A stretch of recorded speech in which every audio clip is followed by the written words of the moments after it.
अब हमारा क्वेश्चन आता है ये कि एक बार सॉरी 10 बार में प्रयोग की जाने वाली धातु है, 10 बार में प्रयोग की जाने वाली धातु है कठोर खींचा तांबा। 10 बार आपको पता होगा क्या होता है, ठीक है। निम्न में से सर्वोत्तम सुचालक पदार्थ है। देखो इनने पूछा सर्वोत्तम सुचालक पदार्थ, सुचालक यानी जिसमें धारा प्रवाहित हो सके, यानी विद्युत इलेक्ट्रिसिटी प्रवाह हो सके, उसे हम बोलते हैं सुचालक पदार्थ। चीनी मिट्टी हमारा हो गया जी, पोर्सिलिन हमारा हो गया अचालक पदार्थ, रेजिन हमारा अचालक पदार्थ हो गया, और ये बचा ग्रेफाइट, ग्रेफाइट है हमारा सुचालक पदार्थ। निम्न में से कौन सा पदार्थ अचालक नहीं है, यानी चालक है, अचालक नहीं है चालक है। बैकलाइट हमारा अचालक हो गया जी, रबड़ हमारा अचालक हो गया, माइक हमारा अचालक हो गया, कार्बन हमारा चालक हो गया। आपको याद रखना है कार्बन एक अर्धचालक भी है, कार्बन एक अर्धचालक भी है, लेकिन यहाँ पे इसने चालक पूछा है और इसमें ऑप्शन में कार्बन दिया है, तो हमने यहाँ पे क्या लगाएंगे, चालक। निम्नलिखित में से कौन सा पदार्थ अचालक नहीं है, यहाँ पे भी अचालक नहीं यानी चालक है। एबोनाइट क्या हमारा अचालक, कांच हमारा अचालक, मार्बल हमारा अचालक, शीशा, शीशा ये मत सोच लो जो जिसमें तुम अपना चेहरा देखो रोज सुबह, शीशा वो नहीं है ये, ठीक है। ये शीशा लेड होता है, पीवी, ठीक है। ये हमारा क्या है चालक। तांबा एक खालिस्तान धातु होती है, तांबा एक चालक, अचालक, अर्धचालक। तांबा तो हमारा कॉपर होता है जो वो क्या होता है चालक पदार्थ होता है। विद्युतीय चालक पदार्थ इनमें से कौन सा एक नहीं है, विद्युतीय चालक पदार्थ इनमें से कौन सा एक नहीं है, यानी अचालक पदार्थ पूछा है इसने। तांबा हमारा चालक है, एल्यूमिनियम चालक है, चांदी हमारा चालक है जी। अबरक बचा माइका, अबरक क्या होता है माइका, ये हमारा क्या है अचालक पदार्थ। एबोनाइट में सल्फर की प्रतिशत मात्रा होती है, बहुत ही इंपॉर्टेंट क्वेश्चन है ये बेटा। एबोनाइट में सल्फर की प्रतिशत मात्रा 30 से 40% होती है। एबोनाइट में सल्फर की मात्रा कितनी होती है, 30 से 40%, ठीक है। हाँ, ठोस चालक की अपेक्षा आदर्श चालक का क्या लाभ है। जो ठोस चालक है और जो हमारा आदर्श चालक है, जिसे हम सबसे सर्वोत्तम चालक मानते हैं, उसमें क्या विशेषता है, वो अधिक लचीलापन होता है उसमें ठोस चालक की अपेक्षा। अचालक पदार्थों इंसुलेटेड मटेरियल्स के तापमान गुणांक का मान क्या होता है, ये भी याद रखना आपको। जैसे माइका दे देगा, माइका का आपको अचालक ताप गुणांक पूछ लेगा, माइका का ताप गुणांक, और सेम वैल्यू दे देगा आपको, लेकिन उसमें प्लस और निगेटिव दे देगा। आपको वहाँ पे लगाना है जहाँ पे निगेटिव हो, यानी ऋणात्मक होता है इसका। जो अचालक पदार्थों का ताप गुणांक होता है वो ऋणात्मक होता है, और चालक पदार्थों का धनात्मक होता है, ये याद रखना। पीवीसी अचालक के खालिस्तान वर्ग से संबंधित है। हम पीछे पढ़ कर आए हैं चालक के वर्ग, मतलब चालक को किस किस वर्ग में बांटा गया था, ठोस चालक में जी, द्रव्य चालक में, और जी गैसीय अचालक। हाँ, चालक को भी हमने 3 में बांटा था, अचालक को भी हमने 3 में बांटा था। ये पूछ रहा है कि पीवीसी क्या है। पीवीसी याद करो हमने कहीं में पढ़ा था, द्रव्य में पढ़ा था, तो यहाँ पे क्या होगा आंसर, द्रव्य चालक, ठीक है। घबराने कोई बात नहीं है, ज़्यादा कोई वो नहीं है इसमें।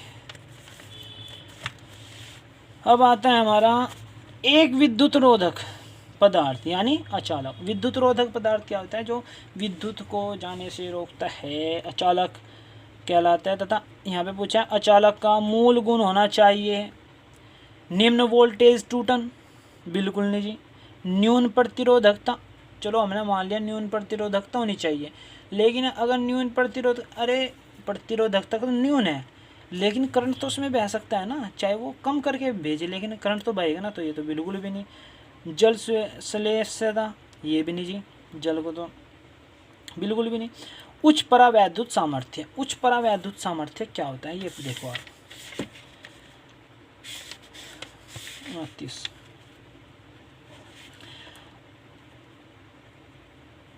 High dielectric strength, high परावैद्युत सामर्थ्य है। यानी ये देखते हैं कि ये कितना वोल्ट,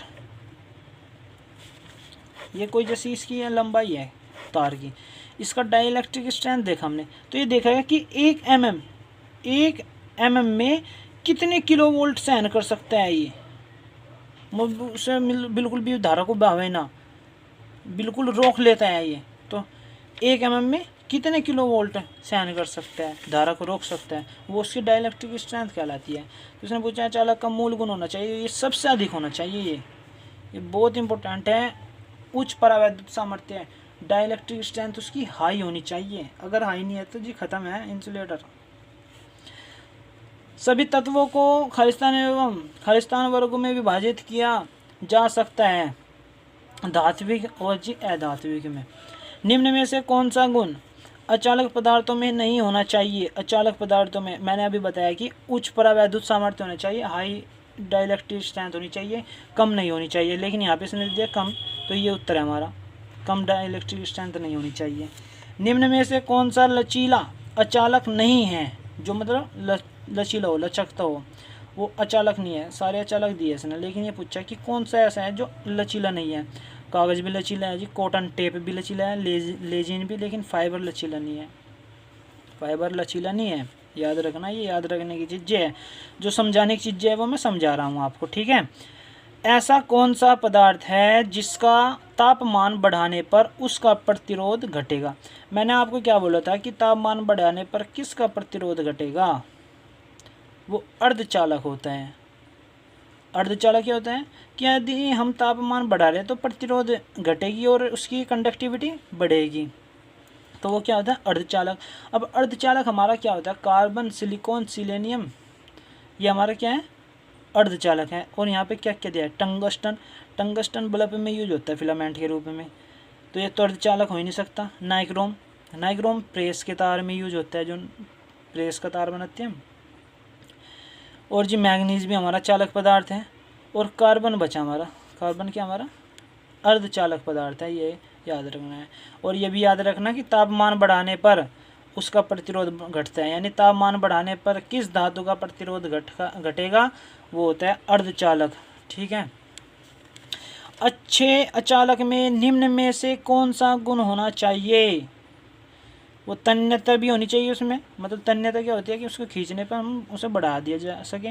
सुदृढ़ता भी होनी चाहिए उसमें, आघात बढ़ देता है यानी जिसे पीट कर बढ़ाया जा सके, ये सभी होने चाहिए।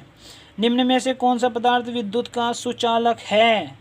विद्युत को मतलब जो बहने में आसानी प्रदान करता है, मतलब रोक ना सके, वो सुचालक होता है। रबर तो हमारा हो गया जी अचालक, एबोनाइट भी, बैकलाइट भी, सही है, सब क्या है? अचालक। बचा हमारा तांबा, तांबा क्या हमारा सुचालक, जो धारा को आसानी से प्रवाहित करवा सके। अर्धचालक पदार्थ के रूप में निम्न में किस तत्व का प्रयोग किया जाता है जी?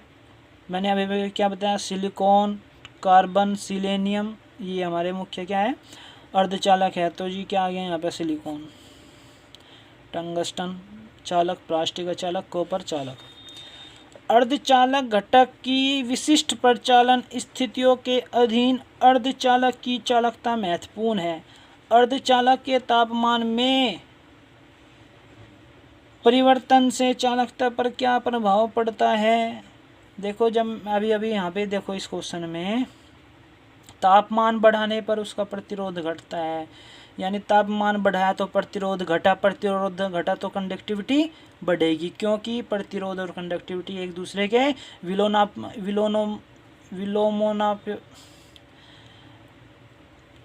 रेसिप्रोकल होती है सीधा, ठीक है। क्या होती है? रेसिप्रोकल होती है, एक दूसरे के व्युत्क्रम होती है। तो जब रेजिस्टिविटी घटी तो कंडक्टिविटी बढ़ेगी, चालकता तापमान से बढ़ती है। तो बच्चों, आज का हमारा ये सेशन कंप्लीट हुआ। हमने बहुत इंपॉर्टेंट क्वेश्चन देखे हैं इसमें। और यदि आपको वीडियो अच्छी लगी है तो अपने इस ITI नगर को सब्सक्राइब करें, ताकि आपको और भी अच्छे अच्छे क्वेश्चन हम समय समय पर लाते रहें और आपको ITI परीक्षाएं में पास कराते रहेंगे। बस ये हमारा उद्देश्य है। वीडियो अच्छी लगी हो तो लाइक करें और जी सब्सक्राइब करें हमारे लाल बटन को दबाकर और घंटा भी बजा देना और जी शेयर करें। Thank you.